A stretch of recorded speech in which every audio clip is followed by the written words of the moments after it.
answer the question, why Oasis? Why even bother creating a community like this?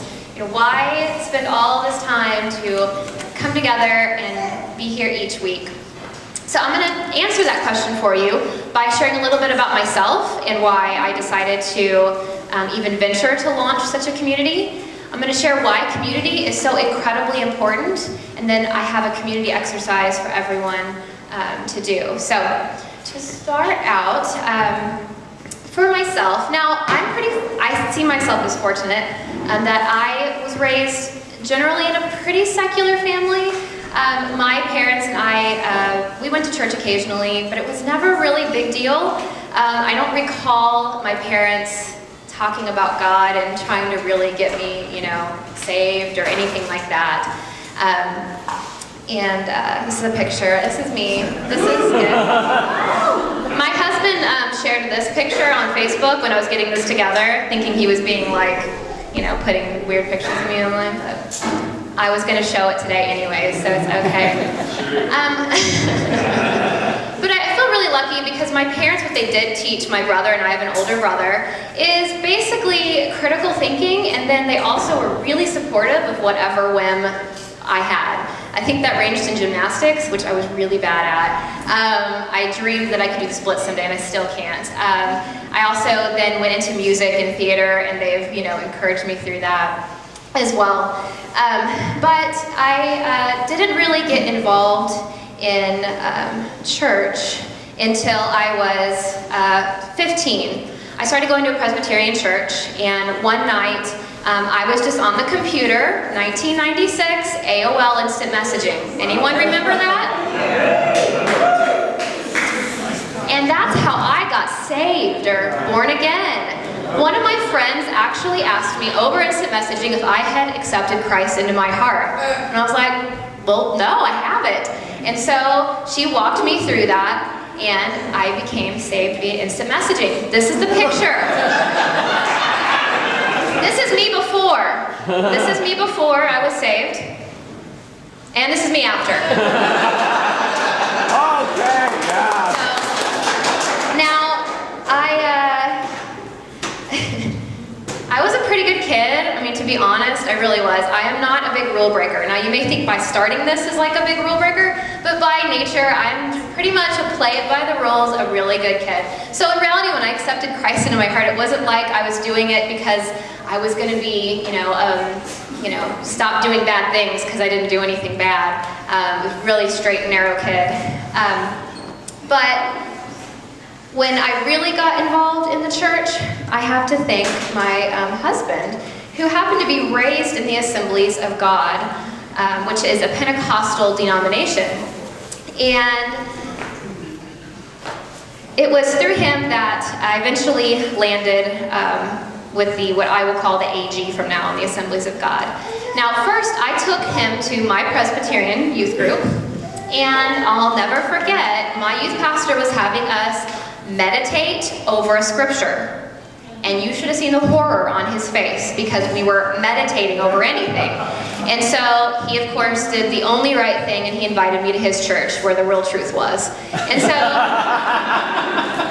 I learned the real truth and eventually got wrapped up with the Assemblies of God. Now I was only 17, so I was really wise then, of course. So what drew me into the Assemblies of God was that they were really, really warm and welcoming. Not that my past experience in the Presbyterian church wasn't, but they were so much so that you felt like you belonged and you were a part of something really amazing. I was able to kind of turn a blind eye to the weird charismatic tendencies of tongues, which they did do, and I brought a friend back the next week to watch it because I was like, this is weird. And I was able to, I never really entertained it too much. I wouldn't say I ever really thought I was speaking in tongues or anything like that. That's a whole other deal. I don't do that anymore today. I could probably pretend speak in tongues for you right now, but I won't. No. So, that leads me to, about that same time, it was time to apply for college. So we met my senior year, started dating my senior year, and about the same time it was college application time. Now my poor parents, at that time I wanted to be an opera singer. Yes, it's weird. And they went with it. They spent, I don't know how much money on voice lessons. So I eventually went to college as a vocal major, but switched. North Central University ended up where I landed. Oh, this is us in high school. I forgot I had that there. You can't see it that well. Bugs Bunny tie. Sorry, Lair. When it was time to apply for college, I ended up applying to North Central University, which is in Minneapolis. And they offered me a really great scholarship, and it was not here. And so I was ready to get out of Missouri. It wasn't Kansas, it wasn't Iowa, it was Minneapolis. So I was like, going to North Central. And it happened to be a very conservative, charismatic school. And I had opportunity to build some really incredible friendships, and I still have them. I have a feeling some of them are wondering what happened to Helen. A couple things that were really interesting about my college experience. One of them, at our school, we had closed dorms. So that meant boys couldn't go on girls' floors and vice versa. Very, very strict. We also had to attend chapel every day, Monday through Friday, and then you had to go to church on Sunday at your church that you were involved in and volunteering in. And that chapel during the week at school was actually, Larry went to school with me for a first year and a half. They literally kicked him out of college because he overskipped chapel too many times. So, yeah, I know, he's a rebel. He is the true rebel, it's not me. On top of that, you couldn't have any VCRs or DVDs in your dorm rooms. And you had to sign that you wouldn't have one in your apartment or home, too, if you didn't live on campus. So it was very, very strict. So if you can see kind of where I came out of that. Now, I've always been pretty free-spirited. I went along with it because I just didn't, it was like, okay, I don't really drink anyways, and I'm just a good kid, so I can deal with this, you know. So I ended up about a year and a half in. You know, with all of that, they do a really good job of getting you to want to be in ministry. And eventually I felt called, you know, to go into ministry. And at that time, I actually really wanted to be a head pastor. At that time, they acted like they would ordain women and that they would employ, you know, give women opportunities in a lead pastoral role other than children's. And that's really not the case. It just so happened that during college I went to a Baptist church led by Greg Boyd, so if there's any theology people here are familiar with Greg Boyd. But it was pretty much after college, I disassociated myself generally from the Assemblies of God, didn't go back to the AG, ended up in like Baptist churches and non-denominational churches. This is North Central, it's literally downtown Minneapolis, which made it pretty cool. This is a chapel service that you'd have to go to Monday through Friday. Always, or they kick you out. Another thing about North Central was that they would literally kick out students if you were caught having sex, that usually didn't happen, but if you talked about that you had slept with your boyfriend or girlfriend, you would be kicked out. We had a friend who got his girlfriend pregnant, and he was immediately kicked out. So it was not exactly a warm, friendly environment, very religious, very fundamentalist. But once I left school, I married Larry, we moved to Nashville, and that's when things for me really began to unravel. And my unraveling took years. Really, it was just a amount of questions, and it's different for everyone, but for me, it was wondering about this, and then researching it and reading, you know. Thanks to the internet, thanks to really great apologetics and theologians, just starting to peel it apart. Fortunately, I'm really lucky that my husband and I were on the same journey together, because a lot of spouses don't fare the same way, and you end up having two people who are on two totally different wavelengths, so we were really fortunate in that sense. But as it began to unravel, really, I think I would have identified as agnostic probably when I had finished my master's degree.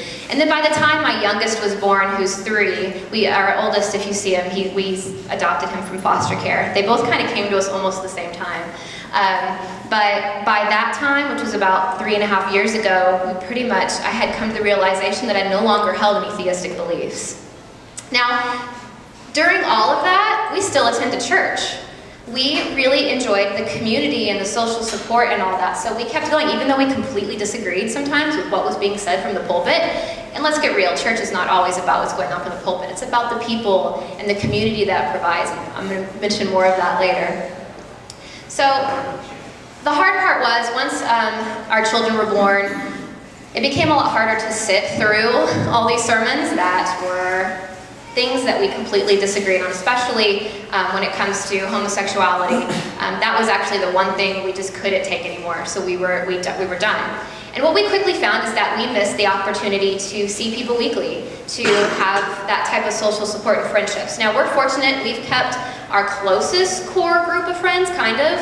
They're very patient souls, but they still go to church, are very involved. I'm sure we're their token atheists, but they've been really great. We've been able to keep a lot of our circle somewhat intact, and I'm really, really grateful for that. After realizing that we don't have that anymore, that's when it became really apparent how powerful community is. Did you know that your social support and the community you associate with has a lot to do with your well-being and your life satisfaction? It's one of the top things you can do to improve your quality of life. And this spans across cultures, actually. You'll look at multiple different people groups, and the one thing they all have in common is that they have incredible social support systems, and they have really great community. And that's where it started to compel me to consider something like Oasis. I actually attended a PastaCon, which is a skeptics conference. This was just last fall, yeah. This was last fall. I moved quickly. Last fall, I heard a speaker, it was actually Teresa McBain, and she talked about community, and this is going to be one of those things where, I don't remember exactly what she said, but I remember being really compelled to be like, well, what can I do? You know, now that I'm in this place where, you know, I don't necessarily have that community anymore, it's a growing movement, how can I help? I'm like, I went to school to be a pastor. What can I do with that? What a waste, you know? I was like, well, not so much. What I learned from my undergraduate degree was how to build community. Yes, there are lots of different theological stuff, and of course it's different by each denomination. A lot of that I've kind of forgotten, so I'm not one to argue like theology or apologetics. But what I learned most importantly was about people and how to build really great community. Can any of you think of a time, if you have a background in church, where the pastor had a slam dunk sermon, it was awesome, you guys are energized, you go out for lunch afterwards, and you can't remember what in the world the pastor talked about. Anyone remember that? That happened to me a lot. It's like, it was really great, really, but I don't remember what he talked about, you know? I guess I wasn't probably a good enough Christian, but should have been taking better notes. But I'm here today to say that I think at Oasis, not only can we build a community, but I think we can do it better. You know why we can do it better? For two reasons. The first one has to do with the fact that we're not going to tell you what to think. You can decide that yourself, right? Who wants to be told what to think, right? Oh, okay. Well, I have to admit, making decisions gets a little old as an adult. You know, you think as a kid it's going to be really great when you can make all your own decisions. My 6-year-old's convinced that his life will be wonderful when he makes all his own decisions. But in reality, we're all very probably arranged the critical thinking world, where we enjoy, you know, just being able to use the incredible minds that we have and reason what we believe for ourselves. I can assure you that you'll probably hear different people up here, including myself, that you may not agree with. You may not agree with Dr. Darrell Ray next week. You may not agree with Hit and Sony when he comes up here. That's okay. As long as we respect people, people deserve respect, ideas deserve scrutiny. That's kind of what I think. Now that means respecting the person always. That has a lot to do, we've seen some of the values that have been scrolling up here, but I can't stress that enough. I'm going to go through our values really quick because I think this is important. And our values are going to be our filter for what goes on here and how we continue to operate. Now that's not telling you what to believe. Obviously there are belief sets. I know you guys can get really literal over how I'm phrasing some of this stuff. But in essence, our values are going to be, you know, how we move forward and how we decide, you know, how we live as a community and operate as a community. So people are more important than beliefs. Pretty much what I just said. Don't care what you think. As long as you respect everyone, believe what you want, that's fine, that's awesome. It's exciting to have different viewpoints and be able to talk with someone and have civil discourse. That's what we should be able to do in this country someday, maybe our next generation. That's why we have kids here. We want them to be able to also learn how to be critical thinkers and to be able to discuss things and not get angry, right? Wouldn't that be nice if we could have that more? Human hands solve human problems. Enough said. We are the ones who go out and help and serve the community. You are here now, getting to meet other people and extend your social support network. Reality is known through reason. All this means is that what we bring up here will generally try to have some type of empirical or scientific support. No supernaturalism. That's how we will differ from the Unitarian Universalists and Unity. We're taking it one step further. We're going to have a lot in common with them because I think a lot of our values align with what they do, but where we're taking it one step further, and this is where my husband and I weren't comfortable there either, was that there's still a level of supernaturalism. And so we won't be practicing that, or we can talk about it, but I probably won't have any of that content up here, up in front. Meaning comes from making a difference. Our lives become richer when we help other people. When we're able to step outside of ourselves and help others is when we add so much value. It's the law of reciprocity. Yes, we are helping someone else, but we're also increasing our life satisfaction as well. So labels are unimportant. Don't care what you identify with. You can be an atheist, you can be a secular humanist, I can list them all off. We don't really care. As long as you can respect everyone and respect people in return, we're good. Unity in our values, charity in our differences. I've kind of explained that one already. And be accepting and be accepted in return. Those are the Oasis values that are going to be our filter from here on out. So, will everything be a bed of roses from here on out? Probably, I wish, but no, we're human and there's probably going to be growing pains. We do have a really great support of Houston Oasis in Texas to model ourselves after a bit, but we are technically autonomous. So we are modeling ourselves after their successful community. They've been operating for almost a year and a half. They average around 100, 120 a week on a regular basis. So we have them as a support. Not in a financial sense, I'll clarify, but we have their support just knowing because they've done that, they've been there. And that will be really great, but I do expect that we'll have growing pains, there will be things, but we're going to work through them, and when we have challenges, we grow from them.